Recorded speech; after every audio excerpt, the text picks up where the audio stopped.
સુરત ગોરાટ હનુમાન મંદિર ભાજપ પ્રચાર વિવાદનો મામલો ઉગ્ર બન્યો હતો। મહિલાઓ સુરત કમિશનર કચેરી પહોંચી આવેદનપત્ર આપવામાં આવ્યું હતું। હુમલાનો ભોગ બનનાર મહિલાઓ કલેક્ટર કચેરી અને પોલીસ કમિશનર કચેરી પહોંચી જોઈન્ટ કમિશનરને મળી સુરક્ષાની માંગ કરી હતી। ભાજપના ઉમેદવાર હર્ષ મહેતાના સાથીદારોએ મહિલાઓ પર હુમલો કર્યો હતો। મહિલાની સુરક્ષાને લઈ રજૂઆત કરવામાં આવી હતી। જોઈન્ટ પોલીસ કમિશનર દ્વારા મહિલાઓની સુરક્ષાની બાહેધરી આપવામાં આવી છે।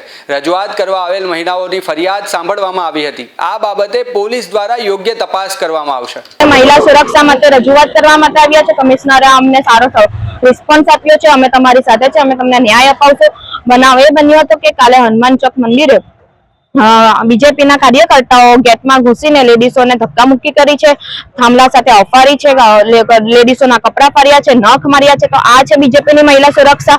બીજેપીના કાર્યકર્તાઓ મહિલા સુરક્ષાની વાતો કરે છે કે અમે મહિલા સુરક્ષાના સાથે છીએ, તો બીજેપીના કાર્યકર્તાઓ જ મહિલાઓને મારે છે। આ છે તમારી મહિલા સુરક્ષા। તમે આવા નાગરિકોને ચૂંટણીમાં ઉભા રાખો છો જે ગુંડાગીરી કરે છે।